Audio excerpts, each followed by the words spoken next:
everybody. Welcome back to another edition of the Lucas Oil Online Race Report. Racing expert Scott Douglas. I'm Craig Hoffman. It's a Thanksgiving pumpkin. Don't send an email saying Halloween's over. This is for This Thanksgiving. is our Lucas Oil Thanksgiving pumpkin because Lucas Oil products are made in America. And they're sold to the world, of course. And it works. Yeah, there's no doubt about And it. we're great to have Lucas Oil as a sponsor here in our online report. They also are the major sponsor in our Kentucky Auto Motorsports television show. Winding down, only a couple weeks left. You can see it every Thursday at midnight, Saturday at noon in Louisville, Lexington, Bowling Green, Kentucky. Just check your local listings. But right now, let's talk about Phoenix. It's coming down, 2 more races, and it's really more confusing after the race last week. Well, you know, and once again, Phoenix last year was a wreck fest, and I don't think anybody really expected that. So we'll see what happens this time around. Yeah, it sort of reminded me of Talladega, the big wreck, or maybe speed, Martinsville. Yeah. But this is a 1 mile track. I mean, yeah, but it plays like a short track. It does race like a short track. You can't set it up like, you know, we used to call miles super speedways. In today's world, it's like a short track. And there's a lot of beating and banging. Absolutely. Yeah, and some of the cars make it, some of them don't. But last year, Jimmy Johnson won. He knows this track. Yeah, he knows this track and obviously would love to grab a victory here. Well, how huge would that be for the 48 team? Well, one driver who's raced at just about every track in the country is Darrell Waltrip. But we've had some fun with him on the Lucas Oil Online Race Report last week and again this week.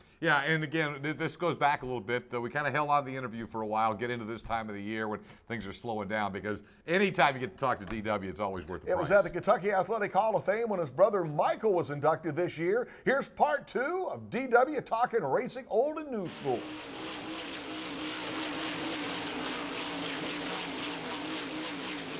Kentucky Auto Motorsports pit stop. We like to bring the stars in here. Darrell Waltrip inducted into the Kentucky Athletic Hall of Fame a few years ago. And Scott, when Michael got inducted in, he really credited one person greatly, not only his father, but this guy right here. This guy right here. And that was one of the things, wasn't it, Darrell, that you didn't necessarily say, okay, I'm sticking you in the car, but you were always there for Michael. Yeah, you know, when Michael, there's 16 years difference in our age. And so when I'm 30 years old and he's a teenager, you know, he's still a teenager. And I'm dead in the middle of trying to really establish my career and who I am and what I'm all about. And here comes my little brother. And, you know, he wants to be a race car driver. And I didn't really know how serious he was. He'd race go-karts a little bit. Then he got into what was called the Baby Grand Series back at that time and won every race. One year, I think, out of the 18 races they had, I think he won 12 of them and was the champion of that series. And that told me that he had some ability. But then he wanted to get into Cup, and it was right when I was kind of right in the middle of still being, people didn't know if I was Jaws or if I was trying to change and be somebody else. And so I was going through my little deal. And I didn't go out of my way to help Michael. I told Michael, I said, brother, if you can't make it on our name, then I don't know if you can make it or not. And of course, I don't know if you know this or not, but he lived with the Pettys for a while. And then Earnhardt became his best friend. And then he and Earnhardt, it seemed like whomever I had kind of had conflict with, he used that to his advantage. I think what he'd do is he'd go in and say, you know what you said about my brother? You were right. Well, he said he thought Dale may have thought that was a nice way to get back at you. He said, I'm going to be Michael's friend. It was. They both, Pettys thought the same thing. The funniest story, and Michael may have told you, I don't know. But they're sitting on the couch, Kyle and Richard and Michael, and they're watching TV. They're watching a race on TV. And this is when Richard didn't know Michael very well. And he looked at Michael and he said, where did you learn about racing? And Michael said, everything I know about racing I learned from my brother. And Richard looked at Michael and said, you don't know much, do you, boy?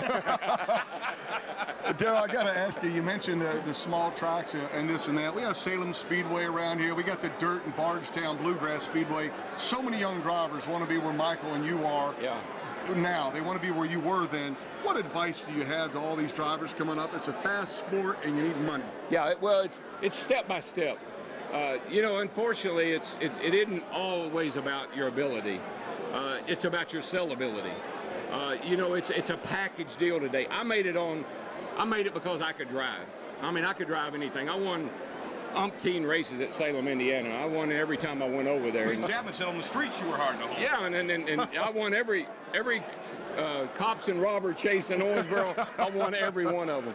And all the features at the Whitesville, I went to Nashville, did the same thing. So then I made it on my ability. Today, you got to have some ability, but you got to be you got to be marketable too. You got to have the whole package. So when kids come to me and they say, you know, how do I get the sport and what I have to do? First thing I do is look at them. You know, the first thing you got to do is you got to look sharp. You got to talk good. You got to be able to do an interview, and you got to be able to drive. And I'm not saying that they're necessarily in that order. Certainly you're going to get people's attention if you can drive, but if you're going to go anywhere, first thing you got to do is look sharp. That's what when I went into cup racing back in the day, first thing I did is I looked at everybody else. They had on Levi's, Wranglers. It's hard for me to say Wrangler, but they had on Wranglers. Makes me twitch. But they had on cowboy boots, and they had them great big old belt buckles, and you know, and chewed a skull. And I kind of looked these boys over, and I said, you know, I see an opportunity here. So I showed up, and I had on my nice loafers, a nice pair of slacks, a nice button-down collared sports shirt. That's the direction I chose to go in because I felt like that was the best way for me to get attention. Plus, I felt like if a sponsor was looking at me and they wanted to sponsor me, they wanted me to be a good representative of who they were and how you dress, how you talk, how you act. You can't be you know, back in the day, we could go out at night and hang out and do whatever we wanted to do. Nobody cared. Can't do that anymore. You got to have the right image. You got to have the right look. Got to be able to talk.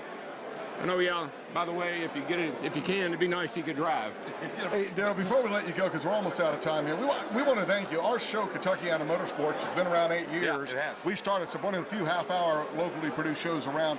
But we want to thank you because when we see you in the booth, we know you're going all the way to the grassroots level. You're here talking to us. You're here talking to fans, and you know, I still think you can get back in the car and race because I used to pull for you, you know, and just thank you because I know that it's still in you. I can hear it in the broadcaster's booth. Yeah. You get excited. It's a passion. I love it. You know, I told Stevie, I said, honey, when I die, I hope I'm at the track. And she looked at me like I was crazy. I said, matter of fact, I hope I'm at the track, in the pits, watching the cars go by. And if I'm going to die, just drop dead right there. That would be the perfect death. But I want to tell you this. We're going to have a race at Kentucky Speedway here next year. And that could be great.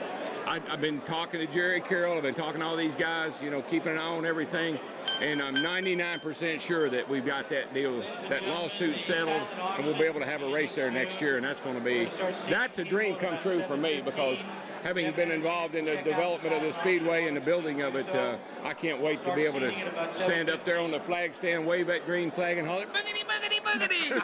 Let's go racing, in Kentucky, boys. Oh, it's going to be special. Let's look forward to it. All right, Daryl Waltrip, Scott Douglas, Craig Hoffman, another Kentuckiana Motorsports Pit Stop.